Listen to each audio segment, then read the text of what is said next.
All opinions are those of the participants making them and are not an endorsement of any position, program, religion, or political affiliation.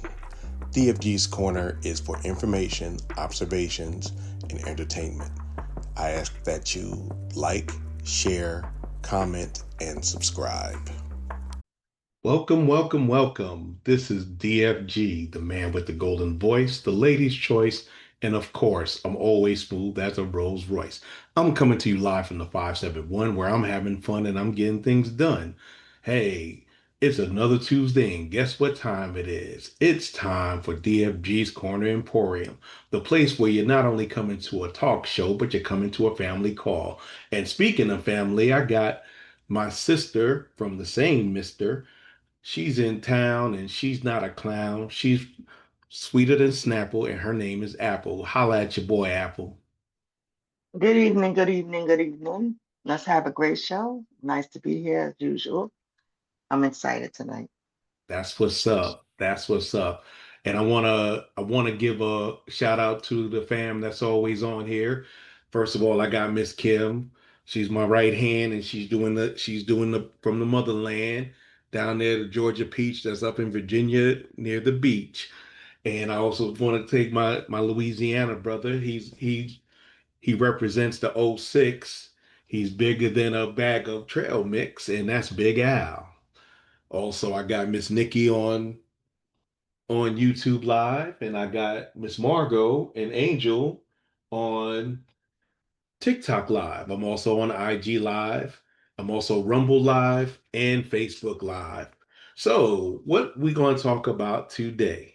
Today, if y'all didn't hear yesterday, the President of the United States has been talking about it for the last couple of weeks, but he's gotten really, his rhetoric is really sharp. He's been talking about his city or the District of Columbia has too much crime, even though his own Justice Department told him that crime has gone down since 2023. He said, forget it. I am going to federalize the police force. So he brought in the National Guard, and he's brought in a lot of other people to help reduce crime, get rid of the homeless, and make DC a big city again. So right now I'm going to switch over, and I got a little video to play so y'all can watch it and learn. I just put this together today, so y'all bear with me, and I'm going to get it started. And it's called "Will the U.S. Become a Police State?" The U.S. is not currently classified as a police state, and whether it could become one is subject to debate and analysis. Certain governmental actions, particularly those concerning immigration, enforcement, and surveillance, have raised concerns about possible overreach. However, the United States system of checks and balances, constitutional protections, and active civil society are factors that many consider reducing the likelihood of a complete transition to a police state. Here is a more detailed overview. Hey, Definition. DFG, the volume is very low and I can hardly hear Relies it. heavily on police forces to restrict individual freedoms and exercise significant control over citizens' lives. This can involve extensive surveillance, arbitrary Big Al, detention, I'm trying to get it up intimidation, now. and limited transparency and accountability. Viewpoints regarding the U.S. context. Constitutional protections. The U.S. Constitution, That's including about as Article high as 1, it's going to go. I'm sorry. provides for protecting individual liberties and restricting government authority. Checks and balances. The division of power among legislative, executive, and judicial branches allows each branch to oversee and limit the others. Civil society. Numerous organizations in the U.S. advocate for human rights, civil liberties, and government transparency, public opinion.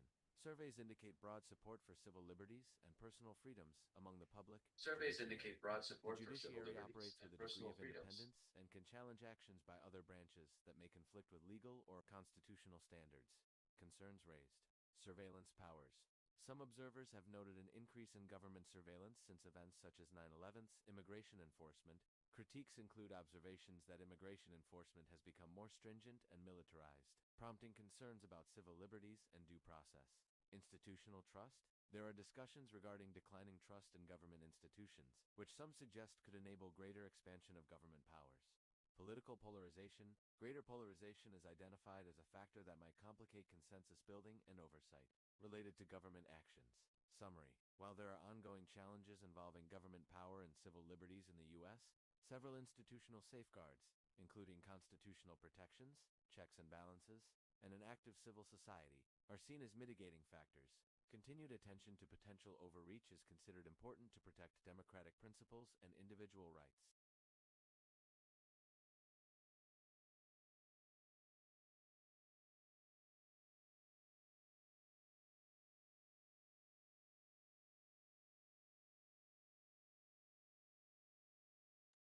Well, that was a mouthful. Hopefully, y'all got something out of it. I know it was a little low earlier, but hopefully, y'all got something. It's a little better now.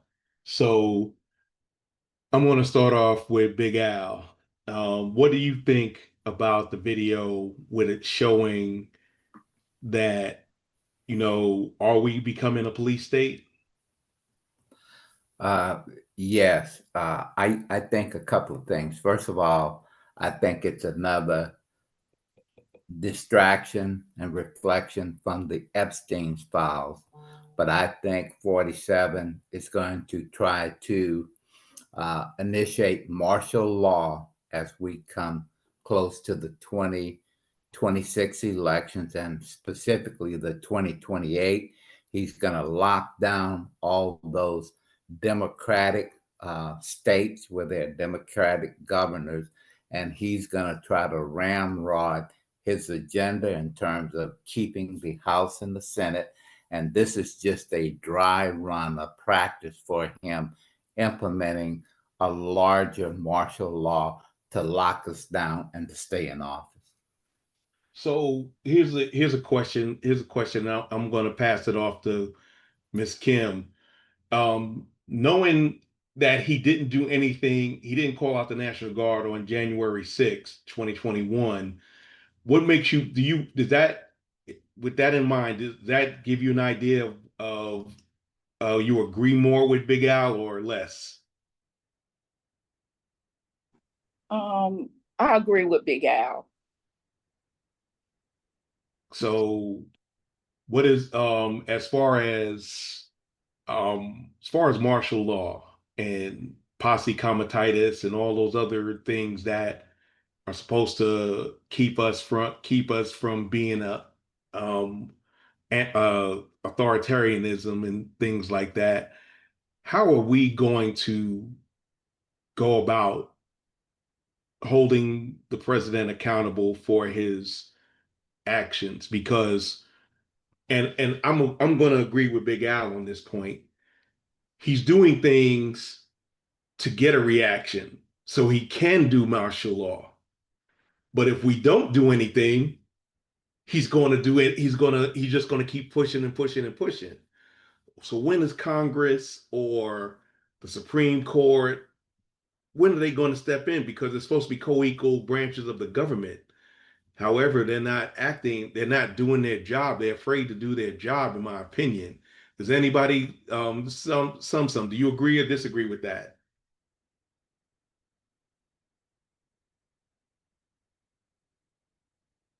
Okay. Hey, I'm sorry. I hope you can hear me. I I'm so confused right now. I'm just with everything. It seems to me since it came out that he was on the Epstein files, all of this stuff is like he is this one huge, big, huge distraction. And I hear, and between that and them trying to uh I guess what are they trying to rearrange the voting areas in the states and it's just a lot going on right now. I'm trying to keep up with everything. I really I'm a little bit pissed right now because he wants to remove all the homeless people out of DC. I mean, it's just it, it's a lot, and you're going to call in the National Guard to do it, and they're supposed to be protecting the people and you're using them against the people. It's just a lot. It's a lot to process. I'm trying to rationalize, and I just can't believe that this is even actually taking place. So I'm all over the place right now with my mind, and I'm thinking, but I'm trying to process, and I'm just trying to take everything in. I think what's going on now is a big distraction.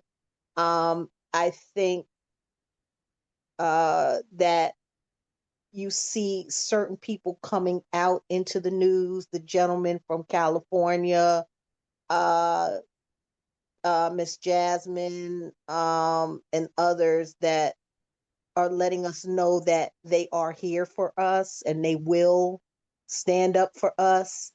But it's this man, to me, could care less. I agree. And here's the big thing about this. When he doesn't care, he told us he really didn't care, and a lot of people that voted for him didn't listen. They didn't think this was going to happen. They thought that he was just going to be against a certain class and color of people, and he's he's federalizing people. He lowered the age for people to get in the ice now, so you can be as young as 18, and it ain't gonna look like people like us. I hate to say that. It ain't gonna look like people like us that are just gonna get in the ice.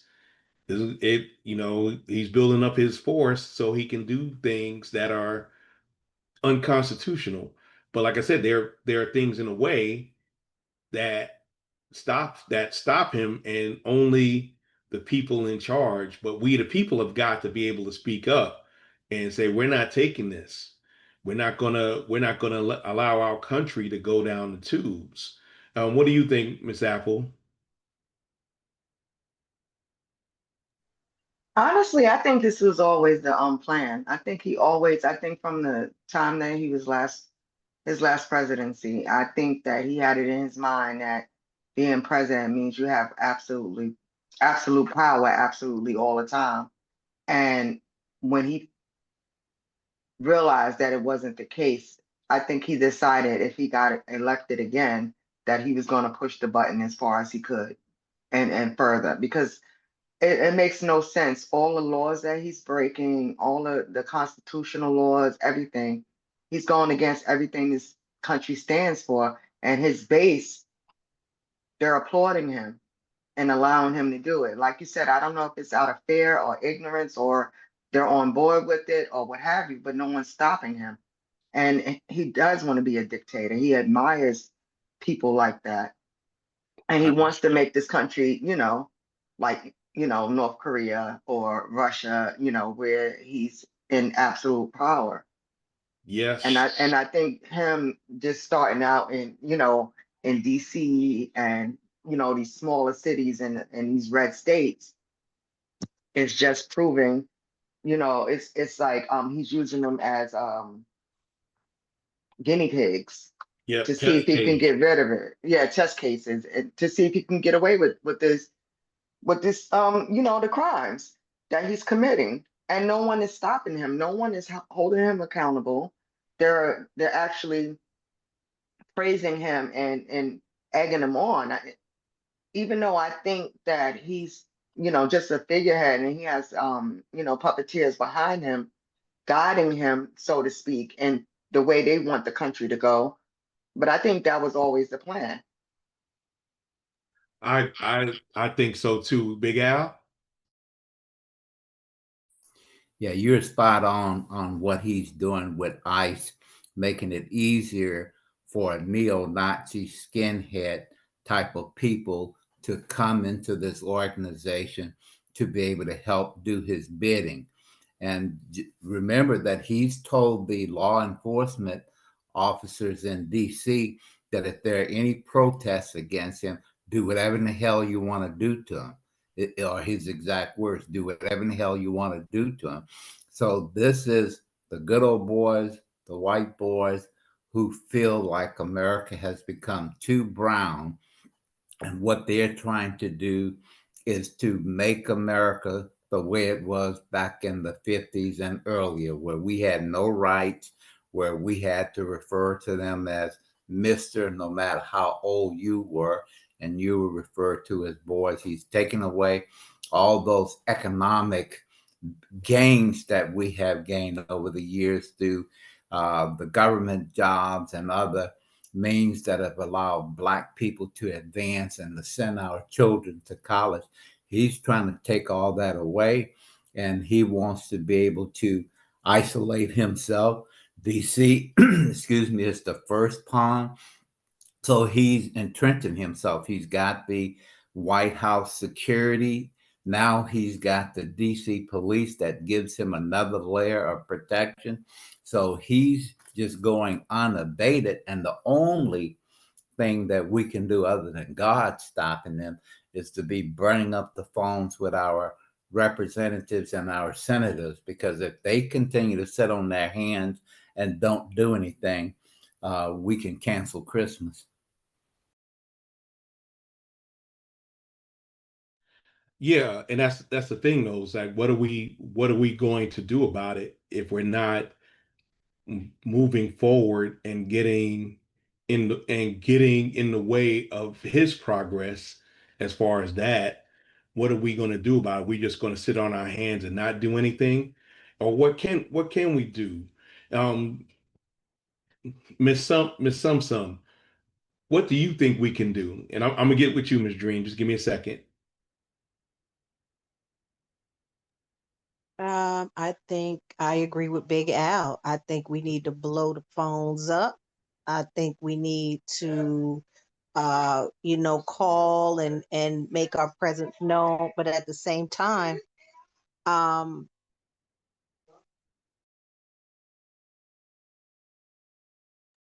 We lost you, Miss Sum. hey, I'm here. Yep, You I'm sorry about that. missed your I just, cue. yeah, no, but at the same time, where's that line drawn? I still have so many friends that are just so pissed about everything, and they like, listen, I didn't vote for this man. Now y'all got to feel the burn. Y'all sat there, y'all didn't listen. We tried to tell y'all, but where is that line? We now it's forcing our hand, but we got to be really, really careful about what we do. And so I just believe that, podcasts are important. Anywhere where you can voice your opinion, where you can, stand up for the people, the homeless, people that don't have a voice. Get out in the community, get with organizations, help, do things that way. And again, stay on the phone, get in these people's necks, go um, to the meetings, and definitely vote. That's going to be it. I mean, and I'm really curious to see what's going to happen here in November.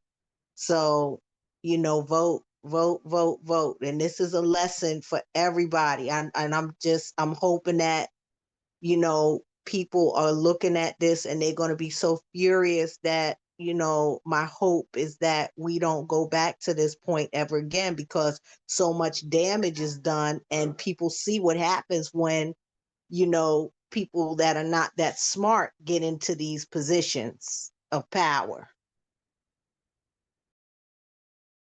Well, they were called useful idiots by the president of Russia. So doesn't mean just because you're not smart doesn't mean you can't run the government, it seems. And that doesn't have because smart people won't do what the rich people want them to do. Miss Dream, what do you feel about you're in DC right now? What do you feel about the government federalizing the DC police force? I think it's all a pretense, like agree with everyone else says, to get everybody from not talking about the real issue, his pedophile involvement, and just a stepping stone to see how he can impact negatively Black cities. So I think, yeah, we have to call, like, let them know how we feel. We got to move with our votes and we got to plan accordingly, because they're basically telling us, we don't like you, we don't want you here. So how do we live within this United States but build our own? Because at the end of the day, they don't like you. They don't want you around.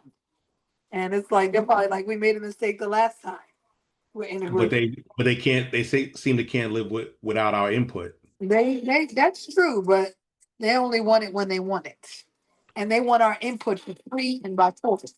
So they want it back to slavery type situation input, which nobody's going back there, despite what they might feel. So I feel like they might take it a bridge too far and destroy this whole situation. But they rather do that and build it the way they want. And that's, I mean, I don't think they're gonna get to build it the way they want. That's the problem. When you no, tear but stuff down, it might not come back. it You won't might come not back. you might not get what you wish for, what you hoping. It So it, it I think we won't. need to be mindful. Yeah, but I don't like you said they're useful idiots. Russia don't care about us. So they're glad to take these useful idiots for what everything they're getting. Because they love to see the destruction of America. Yes. They're And not smart enough to realize that.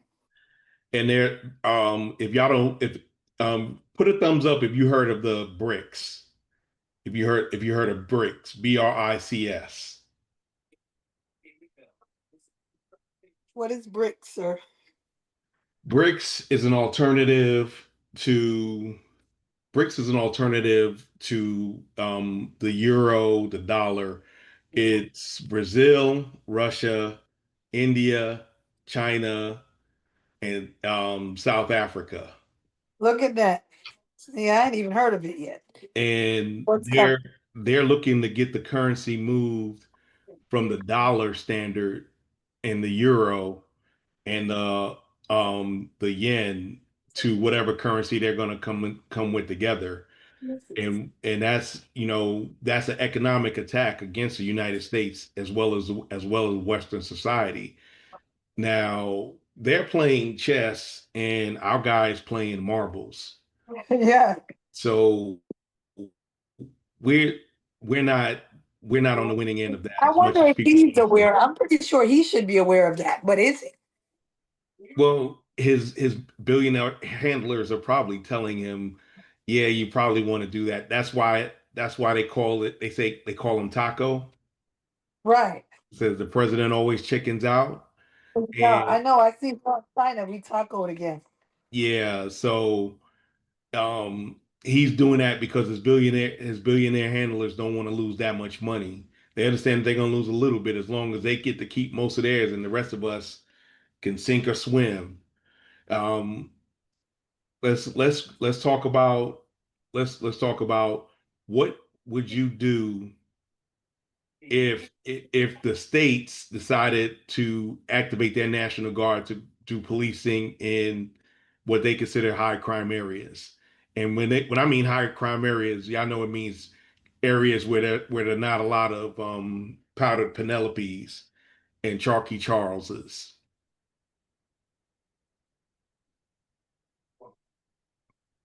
Oh, is that for me? Oh, that's for anybody. Well, you could start.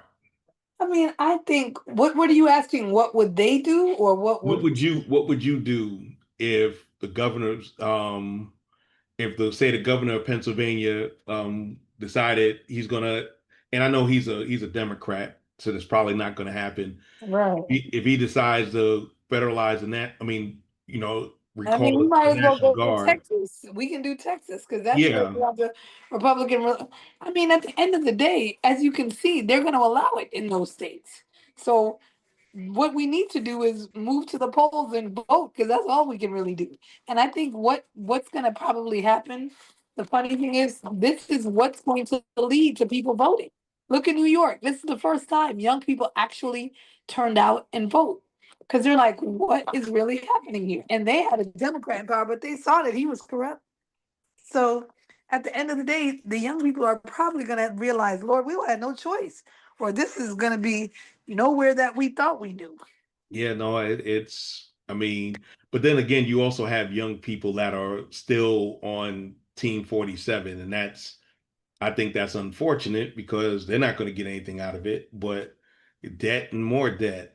Um, Miss Kim, you're from Georgia. They have a Republican governor, Brian Kemp. What do you think your people will do down there in Bullitt County if they decided to recall the National Guard? Big Al, you can join in since you're in Georgia right now.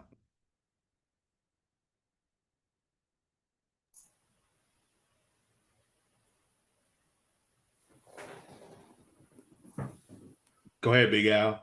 Oh, okay. I was trying to be a gentleman and let her go. If they decided to call the National Guard, I would do what I'm doing now. Our church is sponsoring Senator Raphael Warnock. He's coming to our church here in Evans, Georgia on Sunday. So I'm supporting every state and local representative and senator in the state financially, because that's the most proactive thing that I can do, is to support their campaigns financially.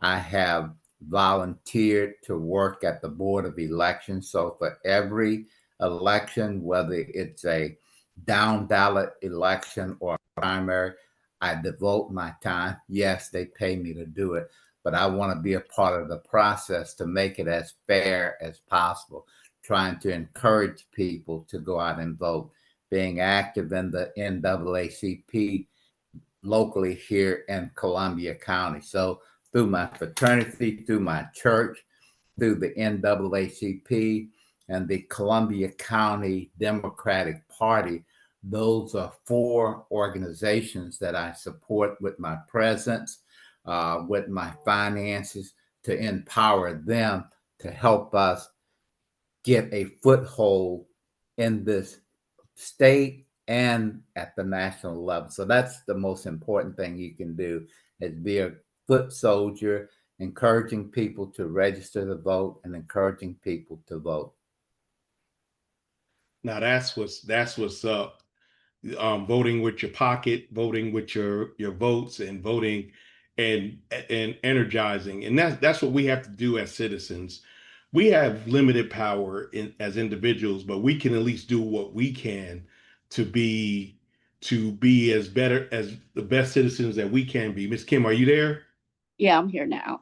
Okay. I'm pretty sure back home, uh, with our black mayor that we have and have had for quite a while, I'm sure there will be a lot of rallies, um, with a lot of the churches, encourage people, make sure that they are registered to vote, to go out and vote. Probably quite a few protests, you know. Bullitt County is a small county, so we're small, but we're strong. So I'm sure with, you know, having our mayor, he's heavily involved in a lot of politics and stuff like this. So I'm sure back home, if this was to happen, I'm sure he definitely already probably got a game plan. Go ahead, Al. Yeah, one of the things that I learned during the last presidential election cycle, I went out many a mornings and knocked on doors and rang doorbells for Vice President Harris. And I'll tell you, that strategy does not work. Even though we had already canvassed and knew those addresses of homes here in Columbia and Richmond County that are either registered Democrats or leaning Democrat, I probably knocked on and rang 500 doorbells and probably got less than 20 people to answer. So that strategy doesn't work. But I think podcasts like you're running, this type of structure where you can get people to participate and get information out, is the most effective way, because knocking on doors is a waste of time. Understood. Understood. And you know, 20 years ago, one of my fraternity brothers, when I was stationed up at Fort Drum, well, 25 now, and Bean and I helped. He was running for a local office up in Jefferson County, New York, as one of the county commissioners, and we did do that. And I think it was more effective back then because social media hadn't wasn't really a thing back in 2000. You know, you barely had what you had Black Planet, you had AOL, you had a couple of other ones, but it wasn't as prevalent as it is today. See how short time gets with that. Um, but like you said, there's a lot of different ways that you can reach people without having to go knock on doors because I'm